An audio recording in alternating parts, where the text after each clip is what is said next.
Se o Carmelo Anthony tivesse apenas um anel de campeão, essa discussão nem existiria. Ele seria tratado como um imortal da NBA, um pontuador geracional coroado com o título. Mas a realidade foi outra. No mundo em que vivemos, Carmelo acabou rotulado apenas como Melo, um scorer absurdo, uma máquina de pontos, mas que nunca conseguiu chegar ao topo do esporte. De Denver a Nova York, ele liderou elencos que simplesmente não tinham nível para brigar de verdade pelo título. Cair na primeira rodada virou rotina e as críticas só aumentaram. O escrutínio foi pesado. Seu próprio treinador questionou publicamente a forma como ele jogava. O presidente do time chegou a dizer, sem rodeios, que ele estaria melhor em outro lugar. E enquanto isso, seus contemporâneos acumulavam sucesso ano após ano, o que só deixava suas limitações ainda mais evidentes. Em vez de ser lembrado pelo que fazia dentro de quadra, o legado de Melo acabou marcado por drama, comparações constantes e por aquilo que ele nunca conseguiu alcançar. E isso leva à pergunta inevitável: quando você não vence, o que você se torna? A jornada de Carmelo Anthony até a NBA começou em Brooklyn, Nova York, a poucas estações de trem do que muitos chamam de a Meca do basquete, o New York Knicks, berço do streetball. Carmelo cresceu com a mãe solteira após perder o pai ainda aos 2 anos de idade. Isso levou às ruas, mas no melhor sentido possível. Em Brooklyn, o basquete estava em toda parte. Em cada esquina havia uma quadra, uma tabela, um jogo acontecendo. Era parte da cultura local. E para Carmelo, virou uma válvula de escape. Aos 8 anos, sua família se mudou para Baltimore, Maryland. E foi ali que o basquete deixou de ser apenas diversão e se tornou obsessão. Mesmo assim, o início não foi fácil. Como calouro, Melo foi cortado do time do ensino médio.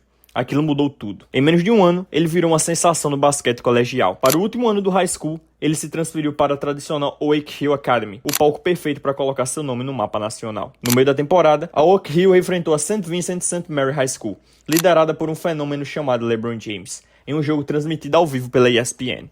Sob os holofotes, Carmelo deu um verdadeiro show, 34 pontos e 11 rebotes na vitória. A partir daquele momento, o país inteiro passou a conhecer o nome Carmelo Anthony. Apenas alguns meses depois, Melo fez sua estreia no basquete universitário por Syracuse, e o hype era real. Com 2,3 metros e cerca de 104 quilos, ele tinha algo raro: a capacidade de pontuar contra qualquer marcador, de qualquer lugar da quadra, a qualquer momento. Na temporada, teve média de 22 pontos e 10 rebotes, carregando Syracuse até o torneio da NCAA. Nos playoffs universitários, Carmelo colocou o time nas costas. Foram 5 vitórias consecutivas até chegar à final nacional. E no jogo decisivo, ele fez de novo 20 pontos e 10 rebotes, garantindo o primeiro título nacional da história da universidade. De quebra, foi eleito o Most Outstanding Player do torneio. Com apenas 18 anos, ainda como calouro, Carmelo Anthony mostrou uma maturidade absurda, liderando o time inteiro até o topo. Era mais uma prova de que estávamos diante de um talento geracional. Poucos dias depois, ele se declarou para o draft da NBA de 2003. LeBron James já era consenso com a primeira escolha geral. A única dúvida era quem sairia em segundo: Carmelo Anthony ou o promissor Darko Milicic, destino certo de Detroit. A resposta parecia óbvia, não parecia? With the second pick in the 2003 NBA draft, the Detroit Pistons select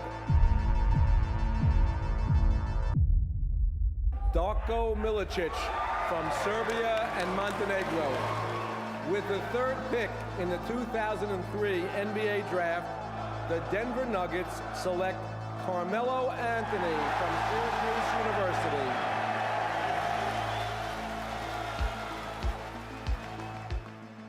Detroit apostou no potencial, não no talento já comprovado. E isso fez com que Carmelo Anthony fosse parar na Mile High City, juntando-se a um Denver Nuggets de mercado pequeno, que, sendo bem sincero, nunca havia tido um superstar desse nível em sua história. Era o início de uma nova era para a franquia. Para Melo, porém, a missão era simples: jogar basquete. Tudo aquilo que ele havia mostrado na faculdade se traduzia imediatamente para a NBA. Jogo de média distância, trabalho no post, fadeaway, explosão, atleticismo. Com apenas 19 anos, Carmelo já tinha um repertório ofensivo de um pontuador veterano. O impacto foi instantâneo. Ele levou o Denver a um salto de 26 vitórias em relação à temporada anterior, com médias de 21,6 pontos e 6,2 rebotes, conduzindo o Nuggets aos playoffs pela primeira vez em quase 10 anos.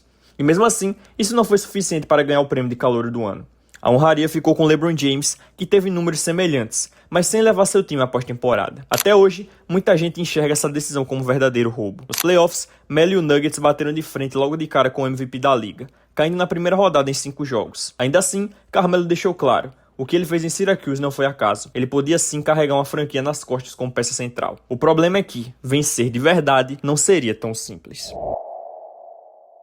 Calma, tem alguns avisos importantes. Primeiro, é pedir para você deixar o like e me ajudar a bater 65 mil inscritos nesses últimos 10 dias do ano. E a novidade é para você me seguir lá no Instagram, @BrenoC30. Lá eu posto enquetes para vocês escolherem nos próximos vídeos, atualizações sobre o canal e opiniões de jogos de NBA que eu não falo aqui. Então dá essa moral e agora vamos voltar pro vídeo. Tamo junto. Em 2005, Denver voltou a evoluir e aumentou o número de vitórias. Mas cruzar com a dinastia do San Antonio Spurs logo na primeira rodada foi simplesmente demais. Já 2006 marcou o salto que todos esperavam de Carmelo. Como host da franquia, ele passou a anotar 26 pontos por jogo, com eficiência de elite, garantindo vaga nos playoffs pela terceira temporada consecutiva. E pela terceira vez seguida, a história se repetiu. Eliminação em 5 jogos ainda na primeira rodada. Foi aí que o verdadeiro problema de Denver ficou escancarado. Só existia o Melo. Quando as defesas armavam esquemas para tirá-lo do jogo e forçavam a bola a sair de suas mãos, os Nuggets simplesmente não tinham para onde ir. O segundo pontuador da equipe era Andre Miller. Sem desrespeito algum a Andre, mas ele nunca foi uma grande ameaça ofensiva. Melo era o motor do ataque.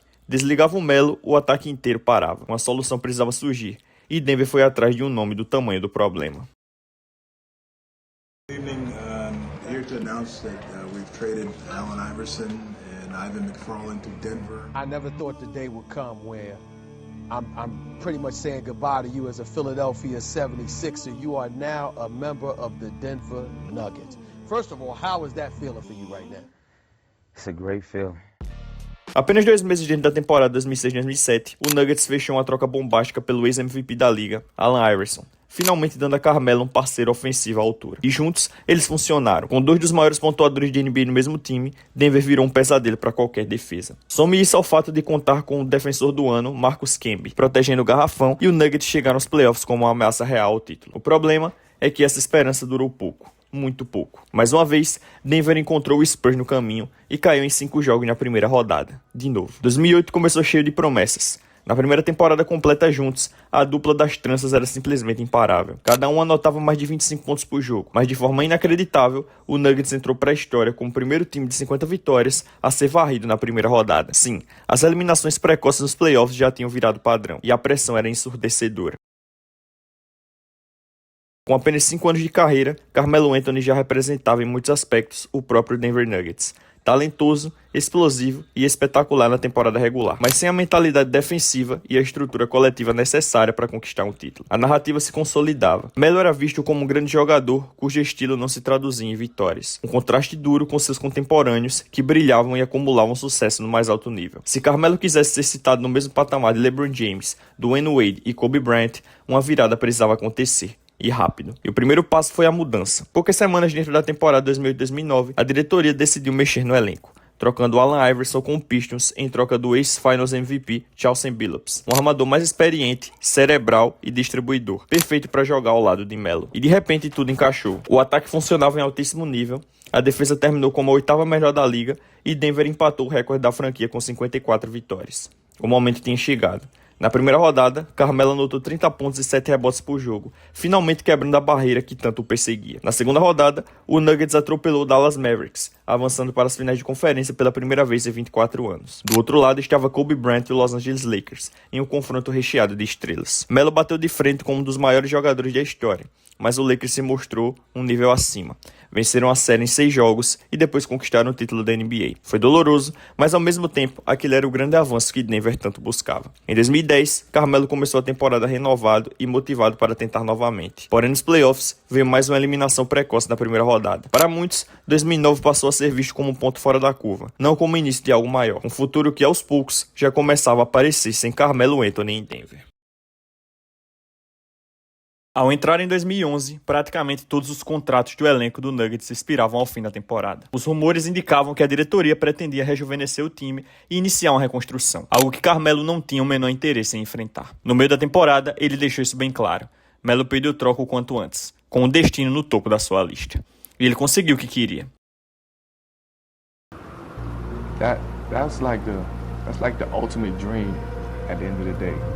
Who wouldn't want to go back home to play? The deal is finally done. The Carmelo Anthony trade saga is finally over. Anthony going to his desired destination, Madison Square Garden, to play with the Knicks. Carmelo Anthony teve a chance de voltar para casa, jogar sob os holofotes do Madison Square Garden e ainda assinou uma extensão de 3 anos e 65 milhões de dólares. O garoto de Nova York estava comprometido em devolver um título à cidade, mas não seria naquele ano. Nem mesmo no leste ele conseguiu fugir dos fantasmas dos playoffs. Logo na primeira rodada, o Knicks foi varrido pelo Boston Celtics. E a verdade é que aquele time não era tão diferente do que ele havia deixado em Denver. Para adquirir Carmelo, Nova York esvaziou completamente o elenco, mesmo podendo ter esperado apenas alguns meses para contratá-lo como agente livre. No fim, sobraram Melo, Amar'e Stoudemire e um grupo de jogadores de rotação bastante limitado. Mais uma vez, ele encarava a mesma realidade. Em sua primeira temporada completa pelo Knicks, o time decepcionou. Nova York passou o fim da temporada correndo atrás de uma vaga nos playoffs, até chegar a um jogo decisivo contra o Chicago Bulls, líder da conferência, em pleno Madison Square Garden, com transmissão nacional. E perdendo por 3 pontos nos minutos finais, Carmelo simplesmente incendiou o ginásio. O Garden virou um caos absoluto. Melo viveu cada segundo daquele momento, chamou a responsabilidade no clutch e carregou o time até os playoffs. No. Anthony for three. Bang! That one goes down and the game is tied. Mike Woodson not calling timeout. And I like that move. In the hands of Anthony. Anthony for three. Puts it in. Knicks by one with 8.2 remaining. Carmelo Anthony, perhaps his finest moment as a Knick. 2 clutch threes, one at the end of regulation, one in the final seconds of overtime.